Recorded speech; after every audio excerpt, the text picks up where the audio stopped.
new segment. This is Karen with newclevelandradio.net. And it's time for That Wacky World. What in the World with Paul Seaburn and his sidekick, John Donalo. And you know what? I just have to say, for the record, we're never going to get the intro perfect on this show. It's just never going to happen. And that's because what in the world? That's it. You're right. This is our show is what it is. It is what it is, and always shall be. The so that's all I can say. We were just, we if any of you tuned in and heard us laughing or screaming or whatever it was we were doing right before the show, it's because we're trying to figure out what's going on. We don't know, we don't care. We're ready to go with What in the World, everybody's favorite weird news show. I am your host, Paul Seaburn, the editor and head writer at mysteriousuniverse.org, where some of you may have come to find us. I am also the author of What Would You Say to a Naked Space Alien? So you may have heard about me there. I'm on Facebook. You can, a lot of you link to us from there, and I especially appreciate that. Marianne, I see Marianne all the time. Terry comes in every once in a while. So we get all kind of people coming in from Facebook. So thank you so much for everybody who does that. Real news, sometimes strange, always funny. That's our motto here at What in the World. Strange news from around the world. We want you to come here to get away from the real news, the political news, the business news, the religion, all that stuff that drives you crazy. Let us go crazy, and you go crazy with us on What in the World. And that us, the first voice you heard in your ear was Karen Hale, our producer, media mogul at newclevelandradio.net, our platform. Go to newclevelandradio.net, find out how to download us, find us on YouTube. Please look for us on YouTube. We'll be talking about some photos that I like to show with the stories. You can see those there. As I mentioned Facebook before, you can also see some of them on Facebook. So, you'll find us all over the place. Karen is, and while you're at newclevelandradio.net, look at all the great podcasts Karen has. In addition, check out Yes I Can Coaching with Karen, her other business operation, and our sponsor. If you need coaching of any kind, see if Karen can provide it for you. She does a great job. Let's see. One more voice that I don't know if it's been in your ear yet, but it will be today. Get ready. And that is my old buddy John Donalo, co-host, color commentator, and host of What in the World of Sports. So, hey, John, how are you? I'm doing great, Paul. And I know this introduction is pretty smooth. And as you mentioned, Karen, mentioned earlier, the introduction is the introduction, and you followed up with that. So you'll have to take us as we are and love us as we are. So that's what I say. That's right. I'm going to be doing a couple of podcasts. I'm going to be a guest on a couple of podcasts, which I'll talk about in the future after they're posted. But one of them I was supposed to be on last week, and the host called me up right before we were scheduled to go on and told me that the Northern Lights had knocked her internet out. The Aurora. Oh, strange. Yeah. North Dakota. So things could be worse. They could be worse. This is why we do our show, right? Yes. Yeah, we do our show in daylight, so that prevents us from being knocked out by the Aurora, the Aurora. I don't know. I don't care. Let's see what we got going on here at What in the World. Oh, we got some stories this week. Another wild. Oh, let's see. We're recording on Wednesday, by the way. We were off yesterday. We're back on regular schedule next week. And then if you're filling out your calendar for November, we will be off on election day because we want everybody to get out and vote. Vote. That's all we're going to say about that. Okay, so this week, a new way to climb a mountain without leaving home. This is, I like this because I'd love to climb a mountain, but I'm not interested in going to a mountain. Well,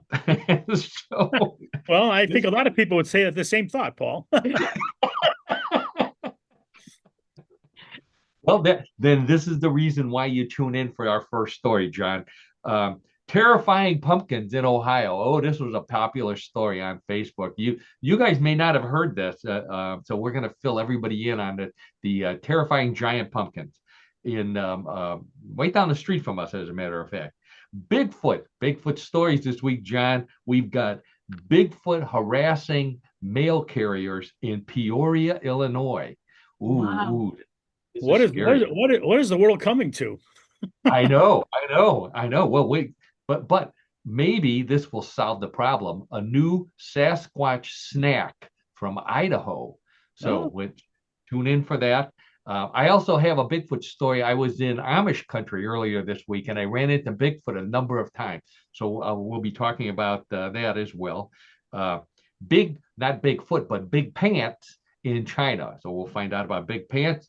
I think you know which body parts fit into big pants. I don't have to mention that. Elite restrooms in Utah. Oh, these things you can eat off the floor of these restaurants. Wait till you see them. Controversial conquer England. We've got I'm going to let John handle that one. That's John's story from sports. One of his stories from sports today. Plus, we got more odd news. We've got world records. We've got trivia. We've got Bluff the co-host, and John actually has two stories this week. So tune in for both of those. One in the middle, one at the end. He's got his Cleveland Guardians hat and shirt on.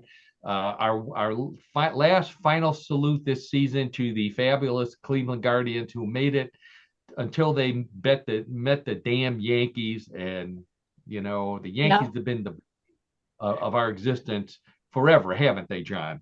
Well, they are a true scourge to all Cleveland Indian or Guardian sports fans. But as you said, they made it to the Final Four out of all the teams and had a terrific year, and really was a real good boost to the city.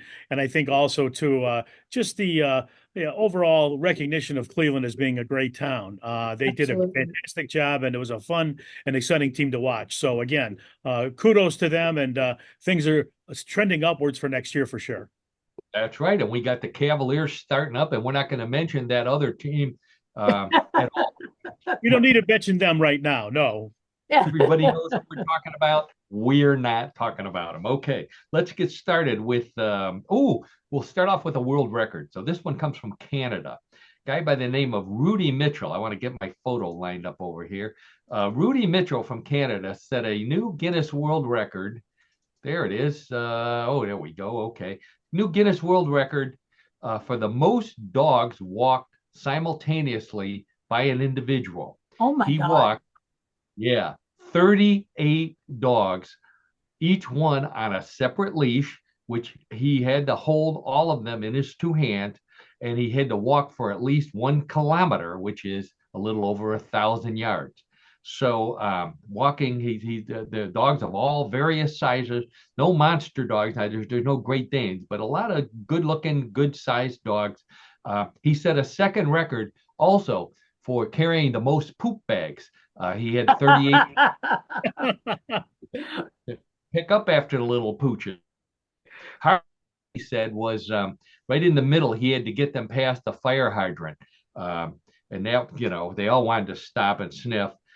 He did it for charity, by the way. The name of the charity is the March of Danes. Oh boy. So, do I have to shoot the horn already? I don't think you shoot horns. What do? We honk horns. There we go, John. Nicely done, Paul. Nicely done. How about 38 dogs? I talked to somebody the other day who's dog walking as a retirement job, but I could handle 2. The most dogs I've walked, I think, are 2. That's plenty for me. 38 dogs. That's an awful lot of. And I feel sorry for the dogs. They're on top of each other. Good. Right. They exactly. are crowded they're really crowded together. Of course, you know how dogs are, I guess. They're sniffing and scratching. They're like baseball players in a way, They're Whoa! That's a comparison. That is a comparison, Paul. Yeah, sure. Wow. All right. Okay. Oh, John, wait till you hear this one. So in Cyprus, okay, we all know where Cyprus is. It's somewhere on the other side of the planet. The St. Lazarus and his little friend Sabas Festival. That's the name of the festival, Saint Lazarus and his little friend Sabas Festival. It's an annual charity event honoring Saint Lazarus. They set a Guinness World Record recently when chefs cooked up a kebab called a sheftalia, a traditional sausage kebab measuring 246 feet long. The hardest part, they said, was finding a 246-foot long skewer to put it on. I'm not sure if I have a photo. I don't think I have a photo of the kebab. It was a weird looking piece of meat. They also, like, yeah. I know. I'm sorry. I was in a hurry. We're early today. We're late, but we're early. If that makes any sense, and I know it doesn't, but just go with us. The, before they could serve it, they had to hurry up because that guy with the 36 dogs showed up, and they wanted to eat it. So, Oh, boy. the 246-foot Sheftalia required a team of 30 people to lift. It's too bad that it's a kebab, and it's too bad they all weren't named Bob, because then it would be a Bob kebab. And get ready, Karen, if they served the kebab on European bread, it would be called a Bob kebab on a babka. Oh, that's really involved there, Paul. Wow. Now, John, the reason why I asked you to pay attention to this story, if you recall at the very beginning, I referred to a gentleman by the name of Lazarus, very famous person in the New Testament, which all of us good Catholics always say we studied, even though we didn't. But the famous story of Lazarus was he was dead for 4 days, and Jesus showed up looking for his friend and found out that he was dead, so he brought him back to life. What I did not know is that Lazarus became a saint, and now he's known as Saint Lazarus. Have you ever heard that? No, Paul, I'll tell you what, this is the first I've ever heard that he was granted sainthood by the Catholic Church. Yeah. Obviously a very famous, as you said, a very famous character in the Bible, but I did not know that he was granted sainthood. Do you know when it was? It was a long time ago. Oh, really? Wow. I guess maybe because of our reference always is to Lazarus. I mean, yeah. The real question, John, is you're supposed to have miracles associated with you in order to become a saint, but miracles that you initiated. In this case, Lazarus just died. He didn't perform any miracle. He had the miracle performed on him, which I looked and I looked. I couldn't find a list of the miracles. He's also a patron saint. Okay, every saint is a patron of something. So he's the patron saint of lepers, beggars, grave diggers, and butchers. So whatever he did had something to do with some of those people. Grave diggers, I think I can understand that part. I don't know why he's the patron saint of butchers. And and I don't want my hamburger coming back to life either. So, I don't know if Oh, my Lord. the thing, John. I went looking for photos. This is the reason why you need to look us up on YouTube. I went looking for photos of Saint Lazarus. There's always pictures of saints, paintings, of course, in churches. So I put Saint Lazarus back from the dead in my Google search, and this is the first thing I came up with here.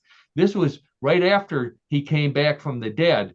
I don't think that's the right picture that they wanted for the saint. So here we go. So. Most churches, this is him. Now this is Lazarus. He's an old guy with a beard, and he looks like a mummy. He's all wrapped from head to toe in burial cloth. So this is how they portray him in churches, Saint Lazarus. So that for all our Catholic friends out there, and then I know we have many of them who listen into the podcast. I thought that was an interesting story there. Yeah, really. Wow. So, anyways, so many of us are on diet or want to lose some weight. So here's a tip from North Carolina resident Jane Crummett. She said she wanted to lose weight, so she went on a all meat diet, but not just any kind of meat. She went on an all sardine diet. All she ate was sardines, day and night. Now, she lost 35 pounds eating nothing but sardines. Not only that, but her tropical fish were watching her eat all these sardines, and slowly, when she wasn't looking, they all leaped out of the aquarium and ran away. Um, she wanted she wanted to go on a no carb diet. She was reading about these no carb diets, and then she saw that sardines were on sale at the store, so that's what she went with. Um, she consumed 4 cans of sardines a day. Now that's not a whole lot of sardines. John, do you eat sardines? Um, Occasionally, growing up, my father and my grandfather were big sardine aficionados, I gather. But we had a lot of sardines at a lot of our feast days and holidays and things like that. But I haven't had them in quite some time. Occasionally, I have them, but that picture is obviously. I don't think it really shows like a very appetizing idea for people, but Yeah. They look even worse in the can. You know that. well, they're in that oil, exactly right. And they again, if presentation is important for you when it comes to food, then it's probably not a food that you really want to eat. But I understand they're a good source of protein, and I enjoyed them, but I just don't eat them that often now. And think about it. So she ate 4 cans a day for 135 days. That's 4 months. She ate nothing but sardines 4 times a day. Um, I mean, it's a good thing she worked from home because you know Leave it at that, Paul. Leave it at that. You don't have to explain it. she said so. So her doctor told her you shouldn't eat just fish, and he warned her of the side effects. And she said from eating nothing but sardine, nothing but fish, she did have some side effects. She said initially she felt crappy. Uh, Oh, then she started to lose her hearing, oh, and also got a bad case of sockeye. Oh, Oh, now after a week, she did say she felt bad. After a week, she felt better. She said she experienced less pain from her plantar fasciitis, which is a foot problem. So somehow the sardines helped her foot, um, and reduced her inflammation. She had inflammation besides losing weight. Um, I think she lost weight because she didn't have to walk around the grocery store anymore. Um, that's probably a good reason, Paul. yeah, after checking in with her doctor and being tested for all kinds of things, she said she was given a clean bill of health after losing all that weight. Now, I've heard of the Mediterranean diet, but that doesn't mean you eat like a fish that's swimming in the Mediterranean. Oh So, no. you know, I don't get this. So, Okay. anyways, yeah. So we're not recommending the all sardine diet, but obviously it worked for this lady. Now, big news. We mentioned this last week that there was some possible cheating going on at the World Conquer Championship earlier this month. Now, it was, Conquers, you'll find out about those. So, the King Conquer, the guy who won, was accused of using a steel conquer instead of a regular horse chestnut. John has, believe it or not, John has done some research on this. He didn't get to go to England, but John has an update for us. So, John, fill us in on this big scandal. Yes, Paul, that's exactly right. And for those of you who missed it, Conquer is a sport where players put a horse chestnut on a rope and swing it at each other. John, I think we saw the swinging horse chestnuts open for the Red Hot Chili Peppers. Do you remember that? I don't really, but what I do remember is that organizers of the Nutty annual event said that Dave Jenkins, a veteran competitor named King Conquer, did not use a steel conquer to conquer his rival. Jenkins said that he had the steel conquer to amuse people, and as part of his role as King Conquer, and videos show that he used a real chestnut in the contest. Hmm. Well, here it is. I wonder how he amused people with the steel conquer. Like, how did he do that? That's what I was wondering, John. When you said how do you amuse people with a steel conquer? I had a couple of ideas. One is he told them he got the steel conquer from a robot, and now the robot sings an octave higher. Better yet, he put the steel conker in a bowl of mixed nuts, and then he watched for when that annoying nutcracker soldier breaks his jaw. Um, I was never a big fan of those kinds of nutcrackers. But anyways, so go on. Well, so organizers also said the losing finalist, Alistair Johnson Ferguson, had, quote, accepted defeat with good grace and sportsmanship, unquote, after media reports that he had made the cheating allegation. Wow, how about that? So instead of suing or anything like that, he graciously accepted that he was wrong and King Conqueror is still the king. I get well, that's pretty nice. You know, I thanks for that update, John. Oh, That you're we welcome, don't Paul and Karen. Sure. um, I know Karen is listening attentively here. Karen, do you know who else has steel conkers? Who, what? Iron Man. I, Wait, our timing was off there. Yeah. You know who else has steel conkers? No, who? Iron Man. Now I'll honk the horn. That's Okay. good. I'm glad you honked the horn, Paul. That was the right thing Yeah. to do. Okay, weirdest world record of the week.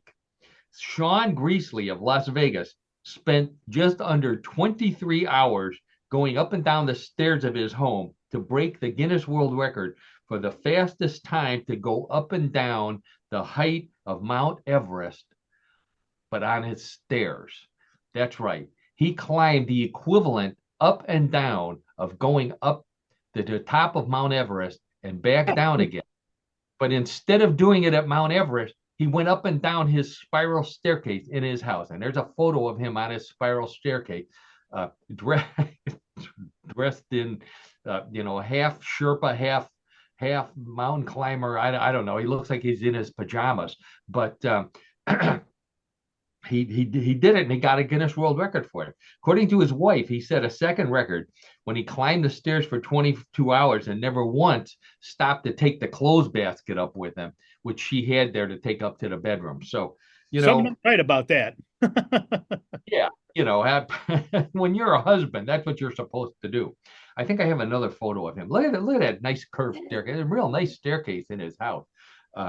So he had to climb and descend a distance of 29,031 feet, 5.5 inches to make it an official world record, to match the height of the world's tallest mountain.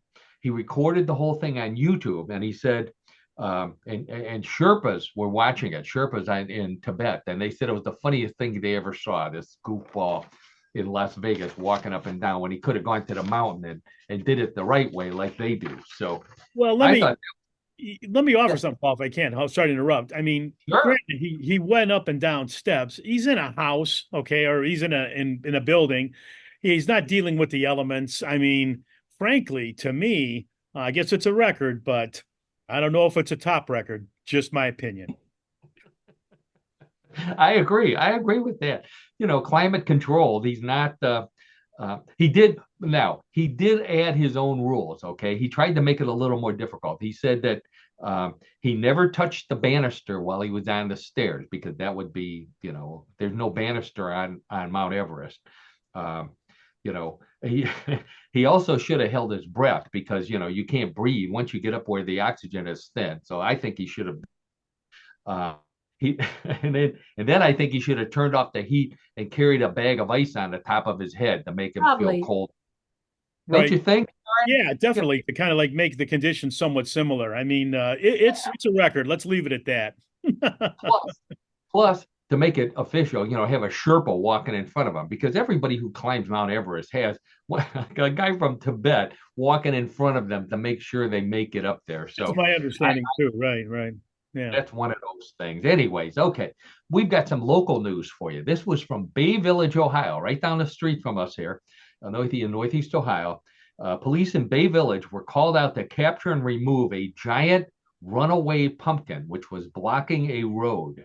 I have a photo of the giant runaway pumpkin. The police said no one was harmed by this giant inflatable pumpkin, if you haven't figured it out, which was returned to the owner with a warning to keep it on a stronger leash.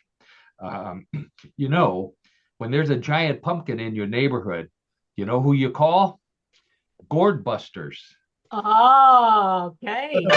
Oh, good, good. That was a very good horn effort, Paul. Very good. Yeah. Here's another pic. This is to show you how dangerous this is. The police Oh, officer almost Oh, got wow. eaten by a pumpkin. Yeah, it climbed up on top of him and he almost disappeared. Poor Linus. Linus is sitting in the pumpkin patch saying, "Oh, the humanity." You know, grand. Oh, John and Karen and everybody out there, Halloween is getting out of hand when you have pumpkins that are like, that look like it was maybe 2 stories high. It's huge. Um, you know, when when we were kids, Halloween consisted of going out with your mom and dad to go find, hunt and kill a pumpkin at the grocery store, bring it back, carve a face on it without cutting your finger off, put a candle in it without burning down the house, and then gorge on candy without sharing any of it with your little brothers and sisters. that's right. John, that's yeah, exactly that, Paul. That's exactly what I did and what my family did. And Halloween has really taken off as such an event now. I mean, it's from a marketing end, and it's just amazing, like you said, that it's really an event gets a lot of attention, a lot more than when we were kids, for sure. Well, and some people are putting such enormous decorations on their lawns. There's a house here in Sagamore Hills that has these tall, like three-story high skeletons, and then they Mhm. have a skeleton coming out of the ground. I mean, unbelievable. It's like, Yeah, yeah.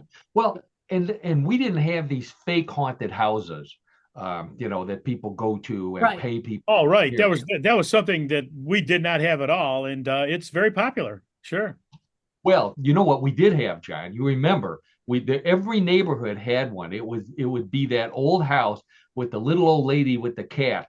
Um, Oh, yes, you all, indeed. Yes. So yeah, we had a house like that in our neighborhood. Yes, we did. that's right. And she would pass out those stale popcorn balls that smelled like mothballs. Remember? Oh yeah. Oh yeah. I don't know if that was a present or something other than that. That's for sure. Oh my. Terrifying, terrifying. Okay. World's largest pair of jeans was created by two men in China. These giant jeans measured 250 feet long and had a waist circumference of 190 feet, 10 inches, which women who saw this on the internet, uh, the first thing they said was, looking at those pants, is that the Leaning Tower of Pisa in your pants, or are you just happy to see me? oh, wow. Wow. A Oh hundred. And here's another photo, just to give you some idea how big it is. How a little close up wow. here. 190 feet waist. That is the waist measurement, or as Chris Christie calls that, a relaxed fit. Oh wow. Oh, The oh, this was it took 18,000 feet of fabric, and it has a 25-foot 59-inch zipper. Now that can't be right. 5 inch, 29 feet 5-inch zipper. Forget about catching some hair in that. You could catch an entire Bigfoot in a zipper that big. Oh, Bigfoot. Uh, Yes. Oh, of course. Yeah. yeah.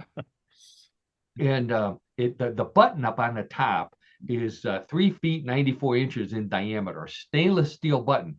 That button weighs 3.6 tons. That's how. I can't believe. I don't know how they got that button Those way are up some there. those are some phenomenal numbers. Wow.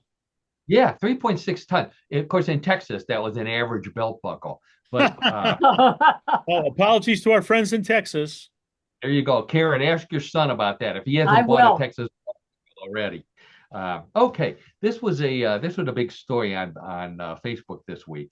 The Dunedin Airport in New Zealand has offended passengers by banning farewell hugs lasting for longer than 3 minutes. They put up signs that say fonder farewells should be take place in the parking lot. So they don't want people, saying goodbye and hugging while they're dropping people off anymore for more than 3 minutes. I'm doing a documentary on this, on this ban on hugging. I think it's terrible, and I'm calling it a farewell to arms. Well, that's an Oh, appropriate name, Paul. I think you have the right idea with that. And to think about that one. Hugging at the airport for more than 3 minutes is, for some people, that's the closest they're going to get to the Mile High Club. Uh, Oh but boy. in some states, John, I don't know if you knew this, hugging for more than 3 minutes is a legal marriage proposal. And in one state in particular, it could be a legal marriage if her daddy is standing there with a shotgun. So, Oh, um, that's the shotgun arrangement or shotgun wedding, right? yeah, Okay. shotgun if you see your girl's father standing there with a shotgun and a stopwatch, don't. Oh my. But you think about that, when we were growing up, even when we were adults, you could go to the airport and accompany people into the airport and stand at the window and wave goodbye to them while Yes. they were looking on the That's how it plane. was. Sure. That's how it was for sure.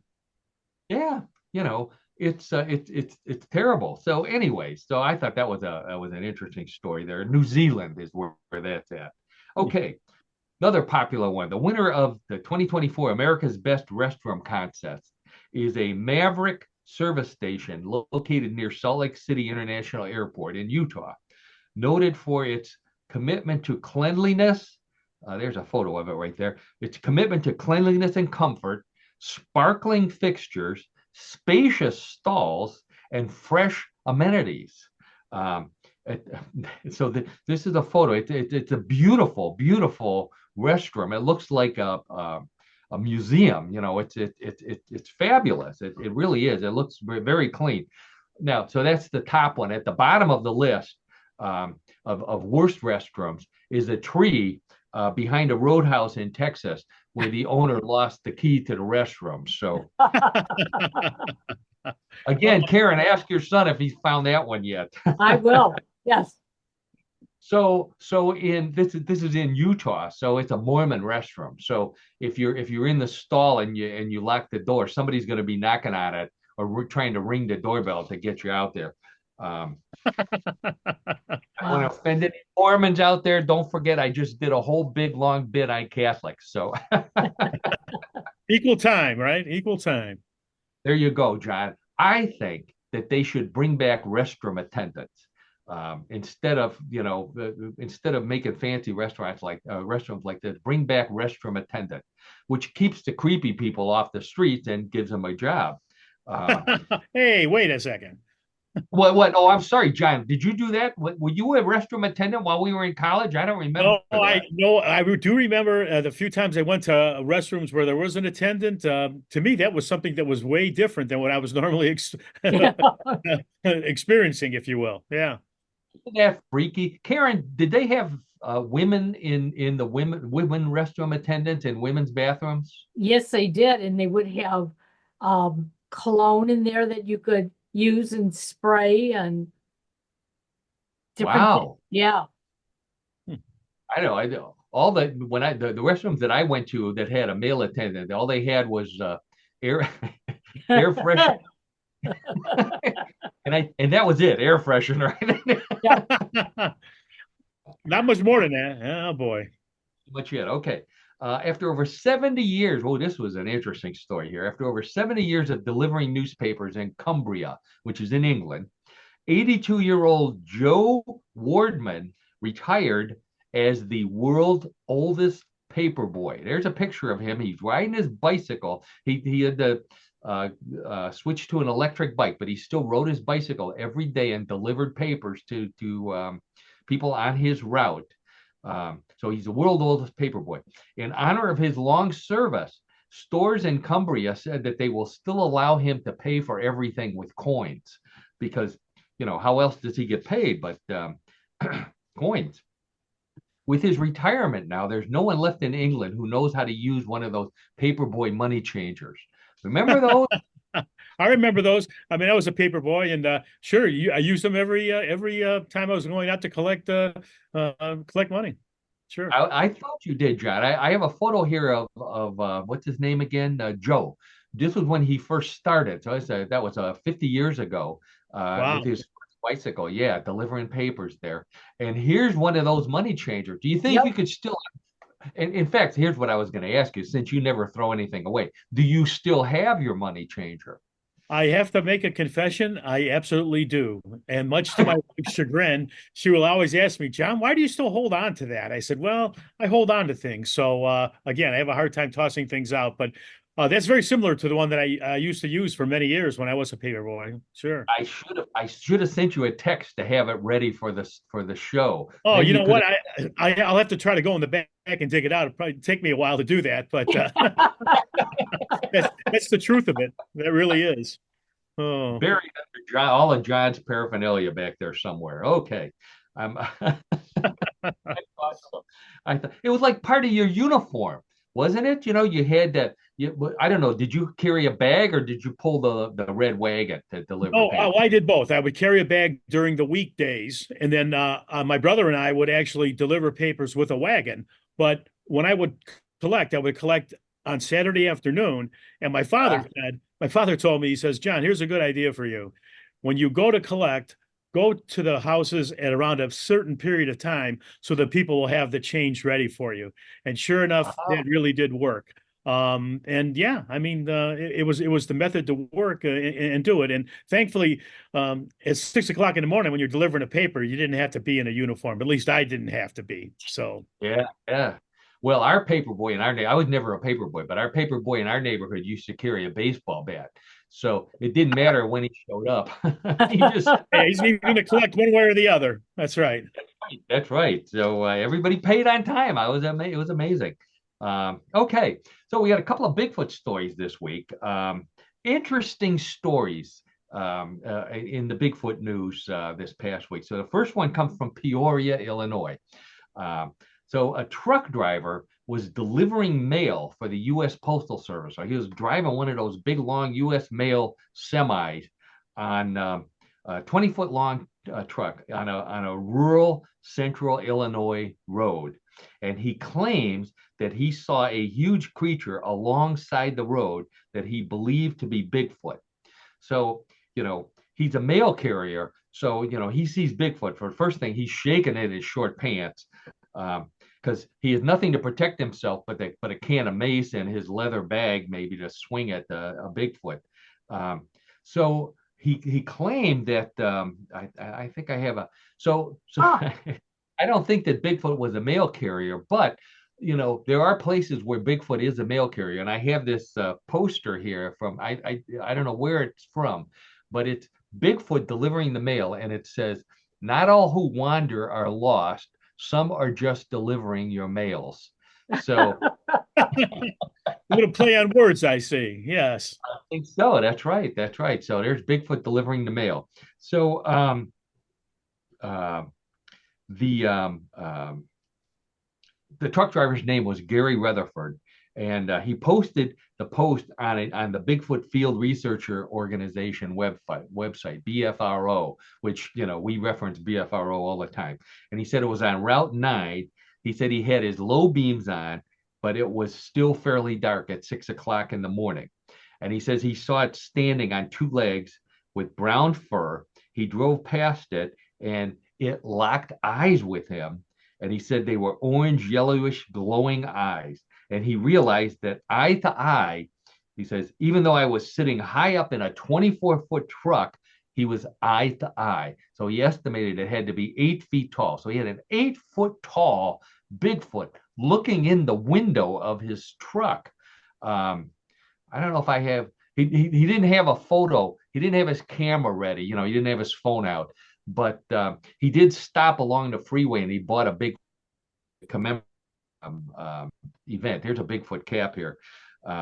So I was thinking he should have gotten on his CB radio and told the other truckers about it. Except they don't have CB radios in trucks anymore because they all use cell phones. Sure. So I looked it up. Remember that when everybody had a CB, even people with cars had CB radio, so you could find out where the cops were, or as we called them, what did we call them, John? Uh, Bandits. Smoky. Oh yeah, well, yeah, that's right. That's right. But they were right.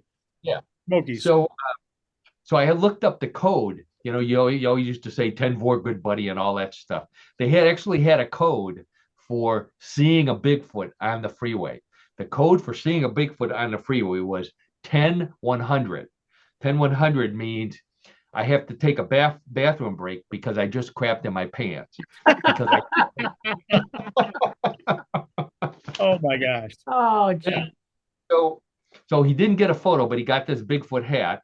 So he reports it to BFRO, and Matthew Moneymaker, who is the founder of BFRO, he responded, talked to the guy, and he said that the guy thought that he caught it on the driver's cam. What do they call those? The roadside camera, that you can see.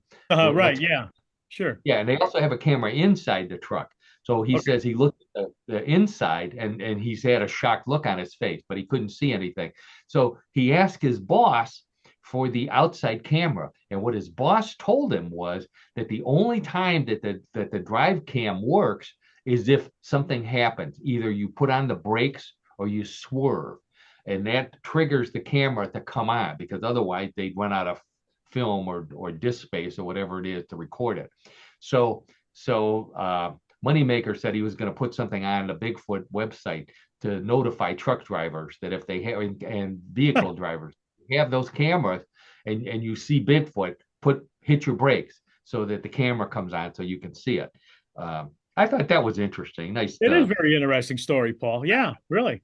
Wow. So he also said that there's a lot of Bigfoot in that area along the Sangamon River. It's marshy, so there's places for Bigfoot to hide. There's also deer there, so there's stuff for Bigfoot to eat. Lots of deer, sparsely populated, especially the farther you get from Peoria, which is the big city. So I had another photo here here's a picture of Bigfoot in his own truck right there. This is a picture of Bigfoot.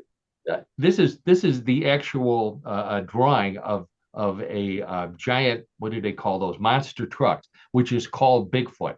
So this is Bigfoot in a Bigfoot for those of you who are into monster. I have another. There's Bigfoot in his car as well. So kind of classy looking Bigfoot there. He's got a watch on. He's got sunglasses on. I can't tell what kind of car that is, but it looks fairly new. Covers his seats, because he doesn't want Bigfoot hair all over his. Maybe it's a Yugo. He looks like he's annoyed, like there's a human looking at me. I wonder if Bigfoot drives around and gets mad when he, or gets excited when he sees a Bigfoot along, or a big-footed person along the side of the road. I know somebody who does know the answer to that, and that is Republican candidate for state representative in Idaho, Chandler Hadraba. He is campaigning on Bigfoot. That's our second story of the week. This one comes from Idaho. There's the guy. His name is Chandler.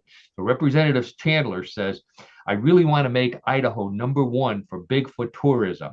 I think it's a creative way to have our rural communities and remote areas benefit more from tourism in our great state. So his proposal, his campaign platform, includes making Bigfoot Idaho's state animal and offering Bigfoot hunting licenses. So, what a platform! What a platform! Wow. Yeah, it's kind of contradictory. You honor something as your state animal, and then you tell everybody to go out and shoot it. But yeah, right. A little bit of mixed signal there. Yeah. Well, he did get a big campaign donation after he announced his platform. Here's who got his campaign donation. This is a poster for Bigfoot. Bigfoot's running for president, I guess. It says the candidate you can believe in, Bigfoot for president. So, I'd vote for Bigfoot. I'd vote for Bigfoot no matter what Bigfoot ran for. Dog catcher, Bigfoot. So I thought this was interesting because it happened during the week that I had gone to Amish country with Cindy and Rich, who are old friends of the show. In fact, they came to visit us once when we were doing the show at that restaurant. Not Joe Mack. Yeah. The other place shall remain nameless. So Cindy and Rich asked Donna and I to go to Amish country with them. And wouldn't you know it, every time we turned around, there was a Bigfoot statue someplace. We saw Bigfoot everywhere. Really? Yeah, yeah. So, oh, so it got me thinking. How do you catch a Bigfoot in Idaho? And there's a way to catch Bigfoot in Idaho. With Bigfoot, I mean, Idaho is obviously known for potatoes. You know, it's the potato state. Well, wouldn't you know it? They actually have a potato snack called Sasquatch fried potato chips. Okay. Wow. Isn't that Yeah. amazing? We need to get some of these. I need to figure out how to order some online. I'm sure I don't. I'll work on that one. Um, Okay. All righty. so Bigfoot potato chip. So while I'm in Amish country, I'm also seeing Bigfoot products. I saw this. This was a whole line of products from Dr. Squatch. And long time ago, Karen, you may remember we talked about Dr. Squatch. He makes deodorant for guys under the with a Bigfoot on the picture on it. Oh, wow. He's expanded. I thought all it was deodorant. He's got perfume. He's got soap. He's got mustache wax. He's got beard cleaner. He even has alcohol, booze. That I don't see it on here, but it was $80 a bottle for a pint of Wow. yeah, Squatch booze. So I happened to be texting with another friend of the show and a friend of John and mine, Brian, down in West West Virginia. Virginia. Mhm. Yeah, we always have him looking for Bigfoot in West Virginia. So first he went looking for Squatch stuff. He couldn't find any, but he happened to send me I don't know if you can see it here, a Bigfoot refrigerator magnet, which I don't have. Way to go, Brian. Way to go. Thank you, Brian. What a character Brian is. I honest to God, he's a great fan of the show. So he sent me a Bigfoot magnet, a Squatch magnet. Um, John, hunting for Bigfoot in Idaho. I was thinking about this. You could go to some of the colleges. Maybe recruit some college students or maybe some professors that are teaching there, biology professors, to look for Bigfoot. And so I went looking to see if the colleges offered anything like that. And the two big colleges up there. This is your trivia question for the week. One is the University of Idaho. Do you know the mascot? They're in the Big Sky Conference, by the way. You know, University of Idaho. I'm trying to think. Oh boy. The Paul, you tough. got me on that one. No, I'm not aware of it. Yeah, it's a big conference school. The Vandals of the University of Idaho. And then Okay. there's Idaho State. Idaho State mascot is the Bengals, which there's just tons of Bengals up there in in Idaho. Something doesn't The match on Vandals, that. Right. Exactly. yeah, Wow. big Bengals. I don't think so. So they play every sport in the Big Sky Conference except football. And football they play in the Sun Belt Conference against some pretty big schools from California. So Right. they Right. Right. My understanding of it too, Paul. Right. Wow. shout out to both of those schools up there, and a big shout out to our buddy Brian. Thanks so much, Brian, for sending that, and thanks to Cindy and Rich as well. I had a great time with them. We were in Apple Country. I was looking for Bigfoot because I thought for sure, people were selling apples everywhere, but all all I saw was Squatch stuff here. So I think that brings us to the end of the strange news portion of our show, which means it's time for What in the World of Sport, again with John Donallo, our sports guy. So every week, I tell people I've known John since we were in college together. We're fraternity brothers.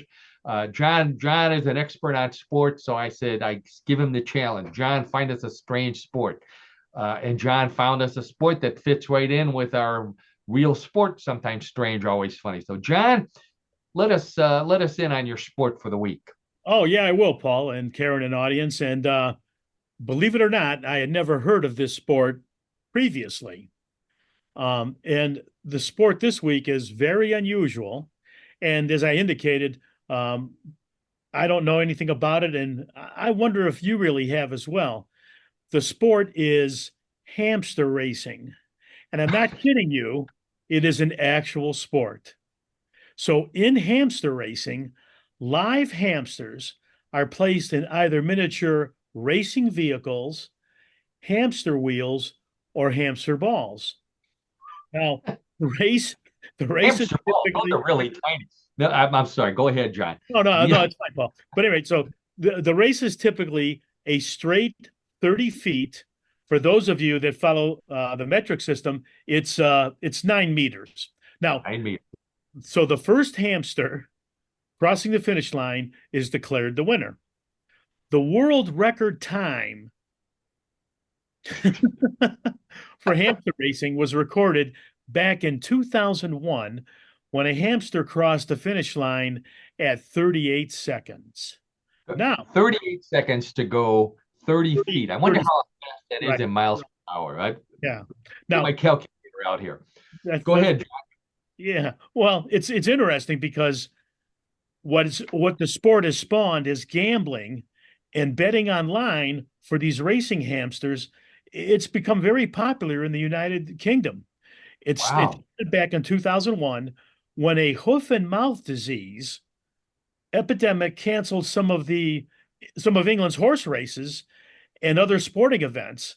And as a result, bookmaking income decreased significantly. So the bookmakers were looking to see if they could find other events that they could use to be able to keep their gambling going forward.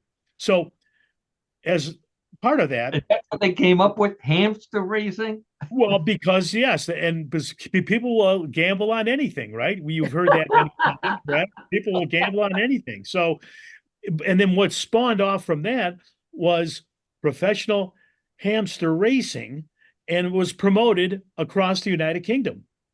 There was Wow. an online bookmaker, and it's called Blue Square. It organized the first ever hamster racing series, an actual series of hamster racing. The main event was broadcast on the internet and other media outlets like BBC London and Sky News, and covered by the largest British newspapers, The Sun and the Daily Mail. Now, Wow. the hamsters that race, you may not know this, are divided into two different species, the dwarfs and the Syrians. Let me explain. Dwarf hamsters tend to be more rat-like in appearance than typical hamsters. This is a And picture of a dwarf hamster, by the way. right, sure. And then the other one, Paul and Karen and audience, it's called the Syrian or golden hamster. And these hamsters have expandable cheek pouches and are mainly found in the locales of northern Syria and southern Turkey. Also, So this is a photo of the Syrian hamster. He looks like he's Syrian a hamster there. Right, right. Also, these hamsters are divided based on their skill level and, believe it or not, on the length of their fur. So they wow. separate these different Look at that. hamsters based Yeah. on how furry they are. Again, Wow. just reporting it along. Now, in 2006, MTV promoted Hamtrak '06 with a professional hamster racing team that was sponsored by Sun, XFM, Pimp My Ride, and many others. Oh, wow. It was held, believe it or not, at the Hammywood Hills Rodent Raceway, and it was won by the new media age team, Hot Rodent. Remember that, Hot Rodent. Now, their hamster was an 8-month-old female Syrian hamster that achieved her 24th win. So, I mean, they're obviously gambling on these events. They're recording these events in terms of wins and so forth. But again, that hamster was able to achieve her 24th race overall. Wow. In 2007, Petco, the pet retail chain, announced the return of their biannual hamster race, the Petco Hamster Ball Derby. And it takes place every March and September. The race course at the Petco Derby is 8 feet or 2.4 meters, and the hamsters race against each other in spherical balls, as opposed to a car or a hot rod, so to speak. Now, winners of the race receive different prizes, and the prizes are training equipment, excuse me, hamster treats, and then also tiny little trophies. Now, hamster racing sounds like the perfect sport to watch on TV with friends. However, instead of chili, the best thing to eat while watching hamster race is ratatouille. Oh. John gets a horn. Ratatouille. The horn was well deserved in that instance, Paul. Well deserved. Well deserved. Yes. I love it. This is we're looking at a photo here from the winner of the Hamster Ball Derby, sponsored by Petco. The winner was a guy named a hamster named Hamstar, and there's a $10 gift card at Petco and a little tiny trophy, and it looks like some hamster equipment. I want to know, John, you were mentioning the team. What was the name? The team name again? It was Oh, it was. I'm sorry. It's here. It's um.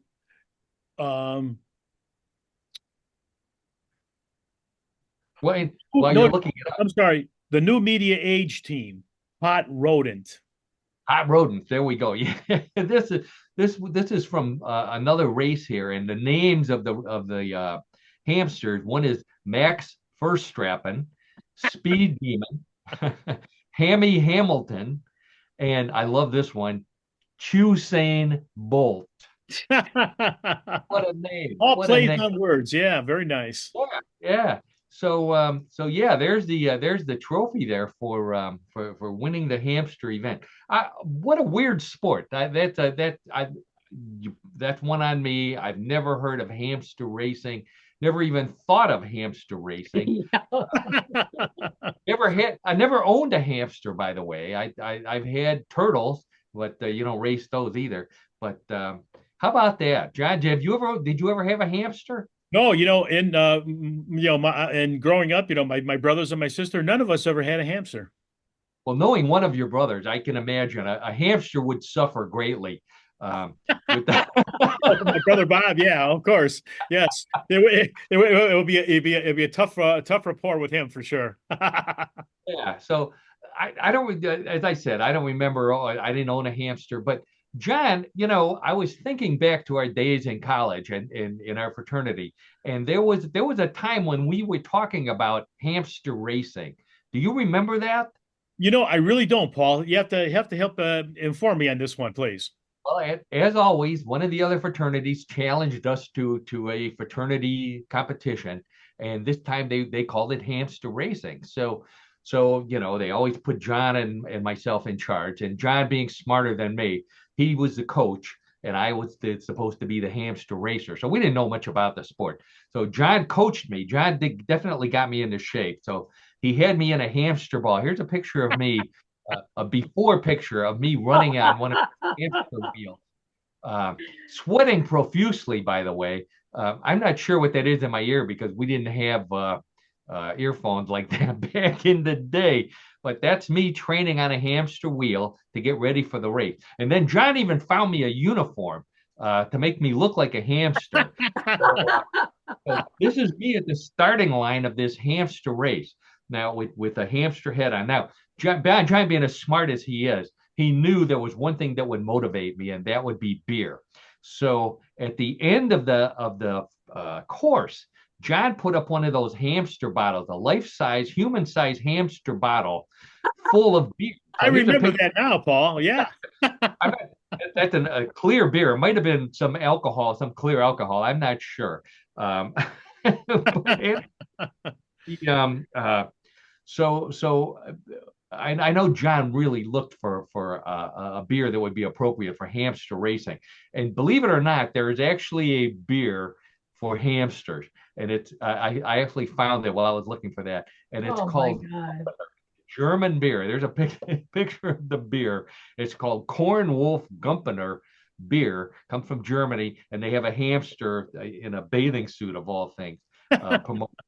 Oh my God. That's what you needed, John. I would have won the race if we had some of this Gulpener beer. Yeah, I guess we just had beer that was local or what have you, and was not able to get you that motivated, unfortunately. But that's what I mean. Also, I think there would be a beer that's related to the hamster. Wow. There you go. All right. Well, great sport, John. Hamster racing for all of you out there. Coming soon to a stadium near you. We may end up getting out of Cleveland. Oh boy. All right. Well, that's the end of What in the World of Sports, which means that it's time to take that take this down and get there, get on the road to Bluff the Co-host, everybody's favorite weird news game. Rules of Bluff the Co-host are simple. I have 3 stories similar to the ones we've been talking about all afternoon. One big difference: all of those were true. The stories in Bluff the Co-host may be real, may be a bluff. It's up to Karen, John, and those of you playing at home listening to decide real or bluff. Wagering is allowed. So place your bets. John and Karen, put your hands on the buzzer. Let's get right to story number 1. A guest at Disney World in Orlando was asked to leave recently because she was inappropriately dressed. Even though her clothing covered her from head to toe, was not suggestive, or even a little risque. The reason she was asked to leave and change is because she was dressed like Porky Pig. While it's okay to dress like your favorite Disney character, it turns out Porky is a Warner Brothers cartoon icon, and Disney management thought it would confuse kids who aren't familiar with him. The woman offered to dress Porky as Sleeping Beauty Pig or Pigahontas, but she was escorted out anyways, given a refund, and had her photo posted at the gate in case she tried it again. Magic Kingdom indeed. Okay, so the lady who got kicked out of Disney World because she was dressed as Porky Pig, which is not an official Disney character. Real or bluff? Karen, we'll start with you. God, that really sounds weird. I'm gonna hope it's not real. I mean, not that I would go dress as Porky Pig, but if somebody wants to dress as Porky, let them. So I'm gonna say I hope it's not real. So bluff. Live and let live. Yeah, that's okay. So Karen, so you say it's a bluff. You say it's a bluff. John, how about you? I'm going to have to disagree with Karen here. I can see management doing different things with different organizations, and I could see that it could also send again a strange signal to kids as well. So I'm going to say it's a real story. Okay, so John says that the woman thrown out for dressing like Porky Pig at Disney World, real story. Karen says it's a bluff. Let's check with the judges, and the judges say congratulations on the first question. Go to Karen. That is a bluff. Oh, very good. All right, to go, Karen. Good. Okay. Yeah. But you will get thrown out if you wear a bikini. So John, next time you go down Okay. there you go. Okay, boy, I'm sorry for everybody out there who's not going to be able to get that image out of your head. But or the score is 1-0. Karen's in the lead. Oh, John, boy, time to put your other thinking cap on. I'm going to try. Story number 2. Bullfighting was once the national sport of Mexico, but it is slowly being replaced by a new sport, swordfish fencing. It's popular on the Pacific coast, where swordfish are prevalent, and boats filled with fans follow one ship with a pole holding a piece of beef and a camera dangling on a line. The line is dropped with the meat, and the camera picks up the swordfish approaching to attack the meat. Bets are quickly placed on which swordfish will spear the meat first, and the fencing begins. The sport is so popular that regular fans can even identify individual swordfish by the shape of their swords and bet on their favorites. It's good, clean fun, and no swordfish are harmed. So check out swordfish fencing the next time you visit Baja. All right, John, we'll start with you. Swordfish fencing, the new sport in Mexico. Real or bluff? This is a tough one to figure out in a way, though, because I could see in a certain instance smaller numbers of communities, what have you, doing something like this. But for it to be something that really becomes popular and prevalent, I don't think so. I'm going to say it's a bluff. Oh, okay. John says it's a bluff. Karen, how about you? I'm going to agree that it's a bluff. It better not be real. That was quite a long pause there, Karen. There was, but you got my head going today. It's like too much information. Yeah. Okay, swordfish fencing story from Mexico. Both John and Karen say that is a bluff. Let's check with the judges, and the judges say congratulations to both of you. That is a bluff. All right, Karen, way to go. Yep. As someone who has been to Mexico and seen bullfighting in Mexico, I'm more than happy that there's no more bullfighting in Mexico, but I don't know about swordfish fencing. Would have been a great story for John, by the way. Okay. So that means Karen now has 2 correct answers. John has 1, score is 2-1. Points are double in round number 3. So John can still come roaring back as he has many times. So let's find out with story number 3. Most people today know that Hulk Hogan, The Rock, and John Cena were professional wrestlers, but none of them are as famous as a wrestler who performed 2,000 years ago in Turkey. Archaeologists digging in an ancient Turkish city on the Mediterranean Sea uncovered the base of a statue. The base alone weighs 1,000 pounds, and it has an inscription on it honoring a wrestler who won an Olympic-style competition held there every 5 years, 2,000 years ago. The statue is no longer there, but archaeologists think it was huge because of the size of the base and the record on the inscription, which listed all the other tournaments this champion won. The Rock and the Hulk may have their fame today, but neither one has a statue like that ancient Turk wrestler. Okay, Karen, will go with you. They found a statue, a giant, the base only of a statue of a wrestler, 2,000-year-old wrestler. Real or bluff? Well, I'm going to go with real because those archaeologists are just finding all this junk, that people left behind. Wow. Yeah, left it behind. That's right. Not the statue itself, but the base. Okay. Right. Karen says real story. John, our sports guy, what do you think? I'm going to say it's real also. I'm going to agree with Karen. I mean, I think wrestling goes back to, again, BC or what have you, or what's recognized as the ancient age or whatever. But yeah, I'm going to say it's real. Okay, both John and Karen say that the statue of a giant statue of a Turkish wrestler is real. Check with the judges. The judges say both of you are right on that one again. Oh, right. Discovery. Everybody was good, guys. Yeah, they find the statue, but they did find the base. So that means the final score, 3-2 in Karen's favor. John was rushing to catch up. Close, but no cigar, as they say. That's okay. That's all right. I'm always going to try to be able to improve. And congratulations to Karen, well, thank you, opponent. And I'm glad that she got 2 right. That's good. Yeah. Oh yeah, John. Karen had a perfect score this week. So hopefully all of you out there had perfect scores as well. That's what we strive for: perfect scores and lots of laughs on What in the World. So I want to thank Karen Hale, our media mogul at newclevelandradio.net, our producer, our co-host. Karen, as always, thank you for everything you do for us and for all of the podcasters at newclevelandradio.net. Also, for sponsoring us with Yes I Can Coaching with Karen.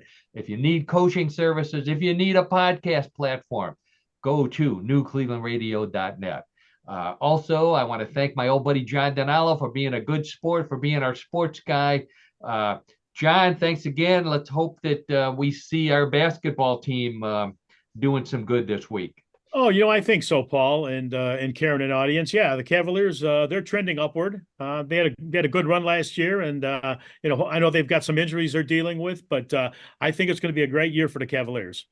There you go, and I think you should go looking for that change maker, because you might find some of the photos that I've been talking about, of all these sports that you don't seem to remember.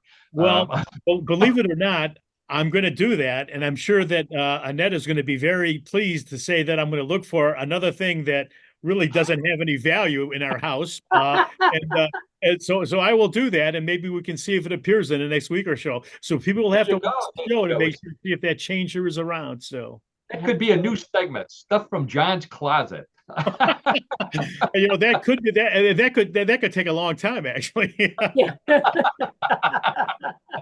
All right. And as always, we want to thank everybody out there. You're the reason why we do laugh as much as we do listening to the show as much as we do putting the show on. That's the reason why we do it. Without you, we wouldn't be here. So thank you so much. Thank you to all of you who listen, all of you who let us know that you're listening, whether it's through emails to Karen, whether it's through messages to me on Facebook, whether it's from text messages or phone calls, or dragging my butt down to Amish country, whatever. Let us know. We appreciate you being fans of What in the World. And again, thank you, Brian, for the magnet. So on that note, thank you to Karen and John again for being here. Thank you to all of you for listening, and we will be back on Tuesday next week, 3:30 Eastern Daylight Time. So we will. Take care, everybody. Bye-bye now. Have a great week, everyone. Take care.